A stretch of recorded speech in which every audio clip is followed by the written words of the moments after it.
নমস্কার বন্ধুরা, আমি শর্মিষ্ঠা রসনা তৃপ্তি চ্যানেলে আপনাদের সবাইকে স্বাগত জানাই। আজ আমি বানাবো বেগুনের ভর্তা। ভিডিওটা দেখে নিচের কমেন্ট বক্সে আপনাদের মতামত অবশ্যই জানাবেন। তো বন্ধুরা, চলুন শুরু করা যাক। প্রথমে বেগুনটা নিতে হবে। বেগুনটা সাধারণত ফ্রেশ যদি হয় তাহলেই এই ভর্তাটা খেতে খুব টেস্টি হয়। বেগুনটা যখন বাজার থেকে কিনবেন তখন এইভাবে আস্তে আস্তে প্রেস করে দেখবেন, এটা যেমন ডেবে যাচ্ছে সেরকম যদি হয় তাহলে বোঝা যাবে বেগুনটা নরম এবং এটাই ভর্তা করার জন্য একদম পারফেক্ট। আর এরকম যদি গোল শেপের হয় তাহলে খুব ভালো হয়। বেগুনে অনেক পোকা থাকে, সেই জন্য এখানে আমি কতগুলো কাট করে নেব।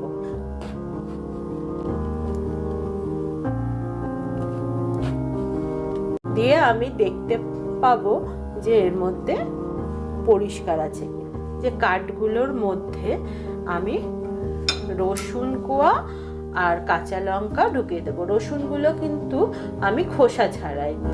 এখানে আমি একটা কাঁচা লঙ্কা ঢুকিয়ে দিলাম।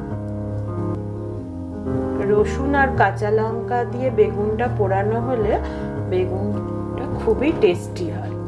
আর এখানে রসুনগুলোর খোসা কখনোই ছাড়িয়ে দেবেন না, তাহলে রসুনগুলো পোড়ালে তেতো হয়ে যাবে এবং সেক্ষেত্রে বেগুনটাও তেতো লাগবে।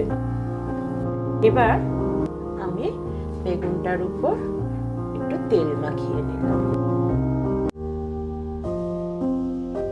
আমি নিয়ে নেব একটা রুটি সেকার জালি, বা আমরা এরকম গ্যাসের স্ট্যান্ডও নিতে পারি। এবারে গ্যাসটা অন করে দিলাম। এবার আমি বেগুনটাকে পোড়ানোর জন্য দিয়ে দিলাম। এই সময় গ্যাসের ফ্লেমটা মিডিয়াম রাখলেই চলবে। আর আমি টমেটোটাও এর মধ্যে পোড়ানোর জন্য দিলাম।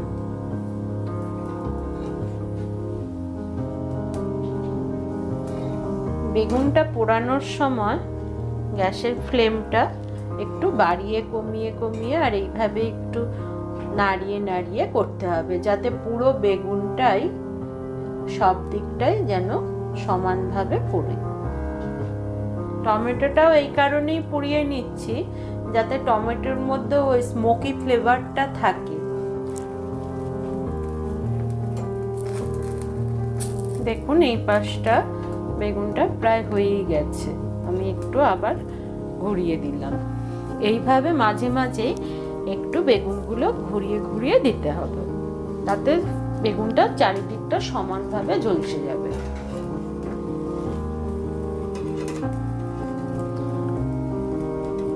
কাঠগুলো যেহেতু দেওয়া হয়েছে সেই জন্য বেগুন ফোটার চান্সটাও কমে গেছে। দেখুন এই পাশটা প্রায় নরম হয়ে এসছে। এইভাবে খোসাটা ছেড়ে ছেড়ে গেলে তার মানে বোঝা যাবে যে এই দিকটা প্রায় হয়ে গেছে। বেগুন পোড়াটা রেডি হয়ে গেছে। এবার গ্যাসটা অফ করে দিতে হবে। এই বেগুনটাকে আমি অন্য একটা প্লেটে তুলে নিলাম। এই বেগুনটা এবার ঠান্ডা হতে দিতে হবে।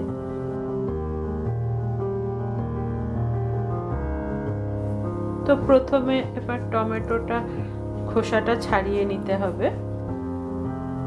টমেটোর খোসাটা ছাড়ানো হয়ে গেল। এবার বেগুনের খোসাটা আস্তে আস্তে ছাড়িয়ে ফেলতে হবে।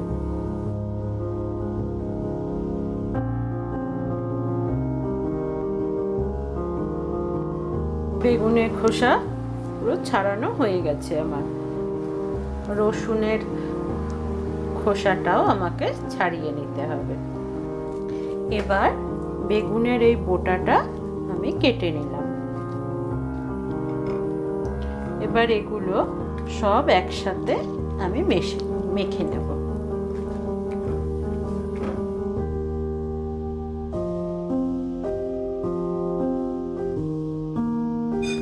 বেগুন, টমেটো, রসুন, কাঁচা লঙ্কা এগুলো সব ভালোভাবে মেখে নিলাম।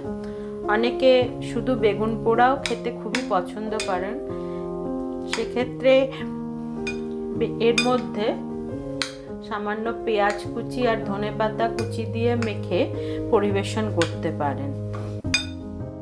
এবার ফ্রাই প্যানে খানিকটা সর্ষের তেল দিলাম। তেলটা গরম হয়ে গেছে, এবার আমি একটা শুকনো লঙ্কা ফোড়ন দিলাম।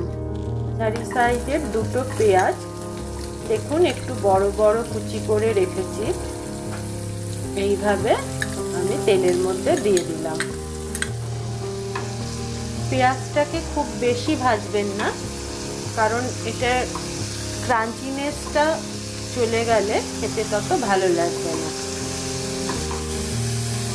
এবার পেঁয়াজের মধ্যে আমি একটু পরিমাণ মতো নুন দিয়ে দিলাম। পেঁয়াজটা দেখুন একটু পিঙ্ক কালার হয়ে এসছে। এবার আমি এর মধ্যে দিয়ে দেব আদা কুচি। আদা কিন্তু কুচিয়ে দিলে খেতে ভালো লাগে। এবার এর মধ্যে আমি দিয়ে দিলাম মটরশুঁটি। মটরশুঁটিটা সম্পূর্ণই অপশনাল, আপনারা পছন্দ না করলে নাও দিতে পারেন। এবার আমি এই বেগুন পোড়াটা যেটা মেখে রেখেছিলাম সেটা দিয়ে দেব।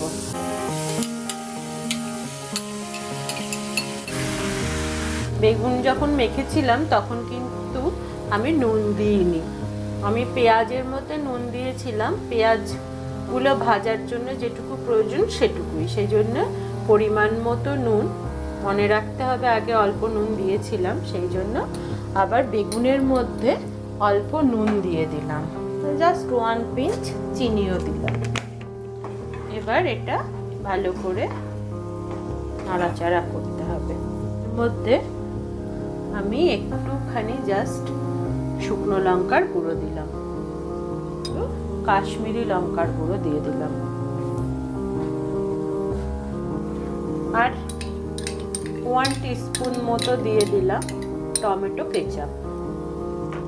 এবার এগুলো খুব ভালো করে নাড়াচাড়া করতে হবে।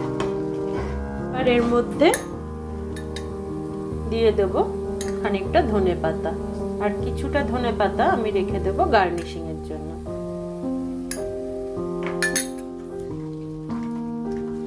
ভর্তা একদম রেডি টু সার্ভ।